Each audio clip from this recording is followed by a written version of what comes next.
Global TV y TVmática presentan.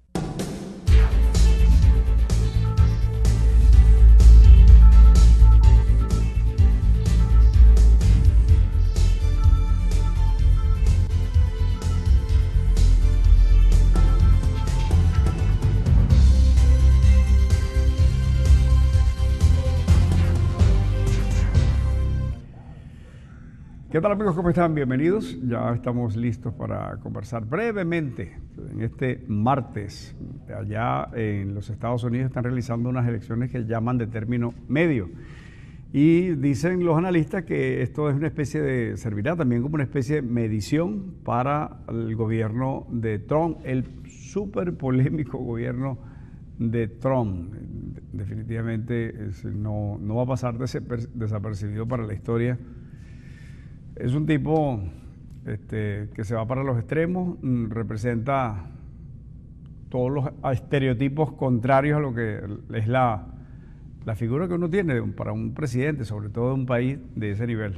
Es estrafalario, es informal, es de lengua muy ligera, torpe en unas cuantas cosas, aparentemente. Quizás esto es deliberado y genera unos conflictos que luego le ayudan, no sabemos.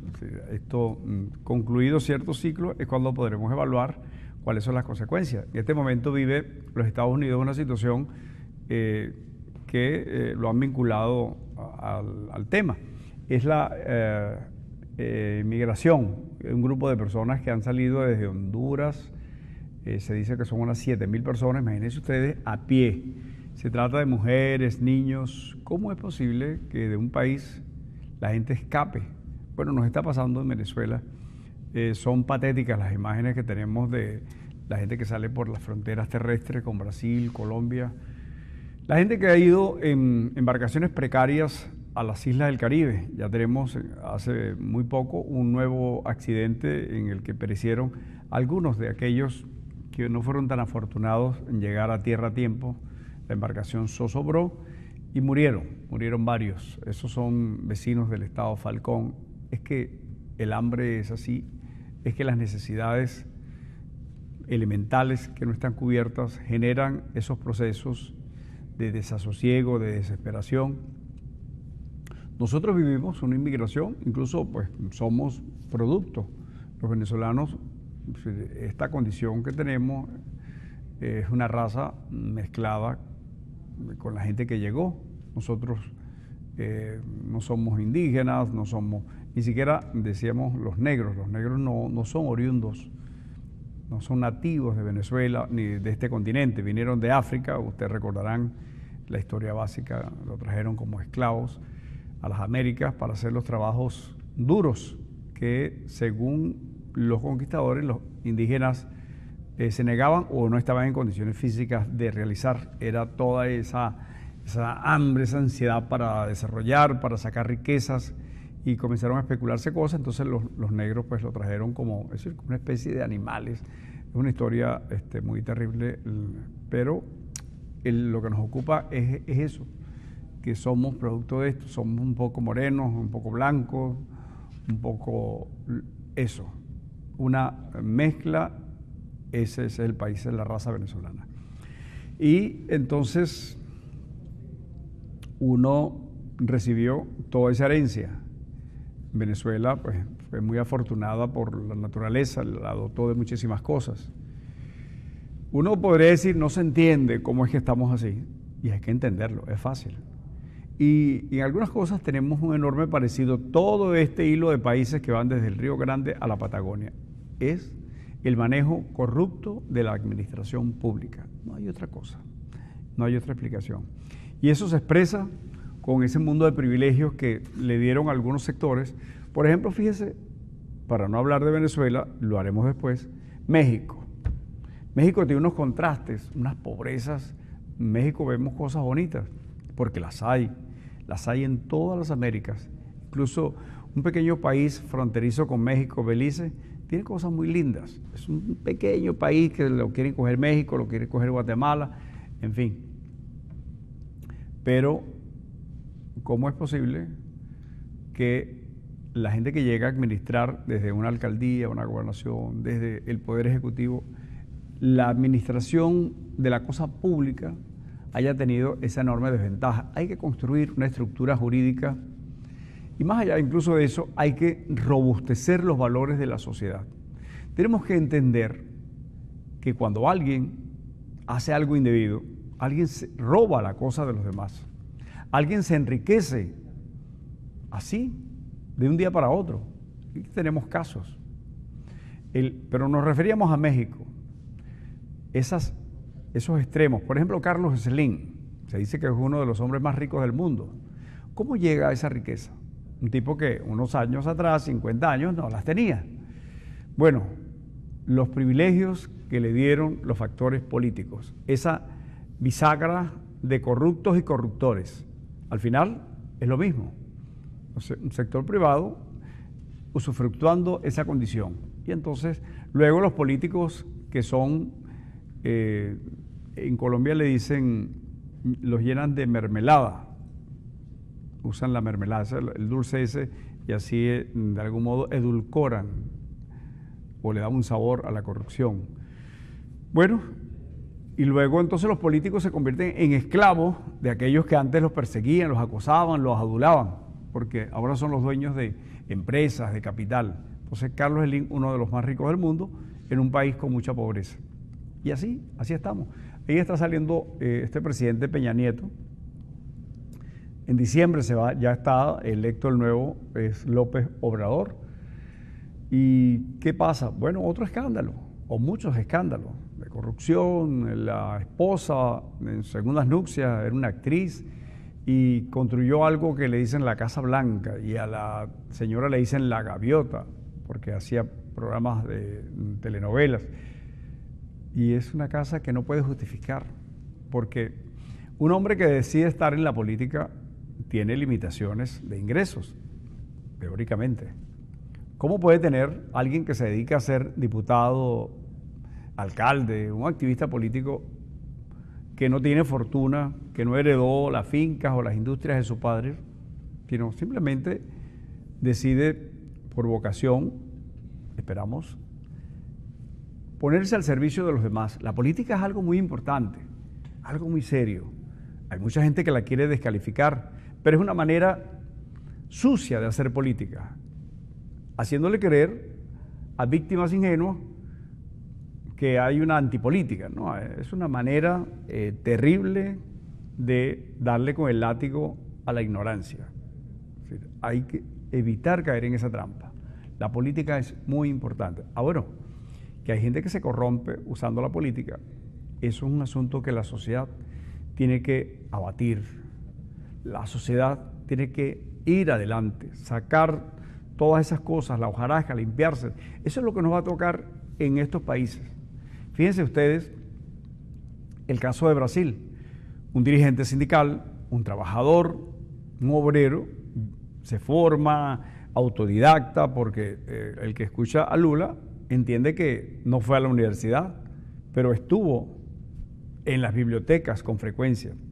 Tuvo en sus manos textos, los leyó, los entendió, tuvo una praxis, esa práctica, esas lecturas, y lo fortalecieron intelectualmente y como ser humano para convertirse en su momento en presidente. Una gran esperanza, un grito de redención contra la corrupción, contra todas esas cosas. ¿Qué pasó luego? Bueno, Odebrecht y otros tantos corrompieron a Lula, o Lula el entorno. O sea, el caso es que Lula está preso por ladrón, y está preso la señora Rousseff por ladrona, y está presa la familia Kirchner acusada por ladrones en Argentina. Y así es la historia, y esa es la historia que tenemos que cortar en algún momento. Y eso solo se logra con la observancia de la sociedad. La observancia no persiguiendo al funcionario público y estando pendiente de su vida privada y acosándolo y llamándolo ladrón o corrupto sin serlo. No, es creando una sociedad con valores, donde aquel que tiene el estigma, porque debe tenerlo, por ladrón, por deshonesto, sea rechazado por la sociedad.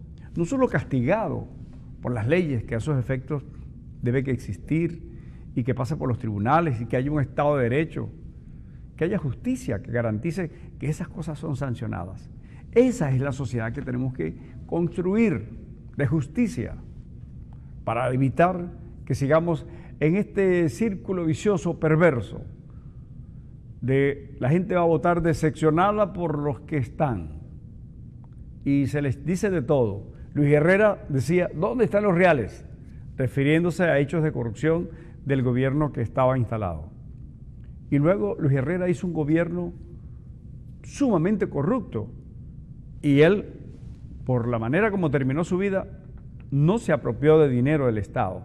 Luis Herrera murió en un estado de carencias, muchas carencias.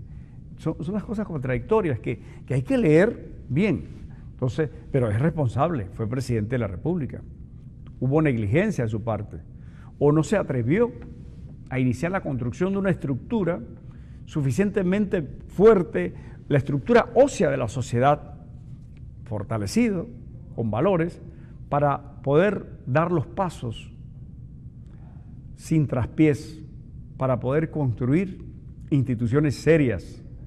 Y entonces, que no dependa la institución del hombre, cada quien su interpretación o la carga que lleve encima de amores o desamores, sus resentimientos, que la institución sea infranqueable, que esté allí y que aquel que trate de torcer el funcionamiento de esa institución sea repelido, porque las normas funcionen, porque la sociedad con sus normas lo castigue. Eso es el reto. El problema nuestro no es que si hemos tenido petróleo, algunos hablan de el petróleo, la maldición del diablo, etc. Es una fortuna tener todas esas cosas, pero no basta eso. Necesitamos construir la mayor de las riquezas de un país, una sociedad con valores, donde el que robe tiene que ser señalado y no investido de una condición social porque tiene avión, porque tiene guardaespaldas, porque tiene empresas. Es una especie de Dios y alrededor de él danzan los aduladores y es recibido con aplausos, con besos, abrazos en cualquier lugar a donde llega, porque puede comprar, porque puede brindar, porque puede ofrecer, porque tiene dinero, dinero mal habido. Esas cosas, hay que construir una sociedad que rechace todo eso. Cuando estemos en esas condiciones, estaremos entonces preparados para hablar de un país que puede seguir adelante, un país que puede construir con justicia. Y justicia no es repartir. Bueno, aquí tenemos precios del petróleo alto, entonces vamos a repartir en cualquier instrumento que se idee para esos efectos a la gente, porque tiene derecho a su gota de petróleo. No, lo que hay es que tener un Estado que tenga la suficiente responsabilidad para garantizar a los ciudadanos que haya equidad. Es decir, que en los lugares donde viven los más pobres tengan buenas escuelas, que pueda haber garantías para que cualquier iniciativa, cualquier emprendimiento tenga todas las posibilidades de desarrollarse, como el grande, como el que sea, porque de cualquier pequeño emprendimiento surgen por el tiempo grandes cosas. Steve Jobs y sus compañeros crearon un pequeño taller en un garaje, una empresa con sueños, con esfuerzo, porque tenía un contexto, un país con normas, con garantías, y nació Apple, hoy una de las grandes empresas del mundo, una de las que tiene las mejores cotizaciones en la bolsa, etc. Y así estamos llenos de referencias importantes, las tendremos aquí mismo en nuestro país. Y a eso hay que apelar, no al que triunfa en base a las trampas, a la deshonestidad, no aplaudir esas cosas. Cuando estemos en esas condiciones de señalar, de rechazar la corrupción y al corrupto, estaremos preparados, habremos crecido, seremos una sociedad madura para convertirnos en un país de iguales, en un país de desarrollo, en un país de progreso para aquel que trabaje, para aquel que estudia, para el perseverante, para la constancia. Ese es el país que soñamos. Podemos iniciarlo hoy. Hasta mañana.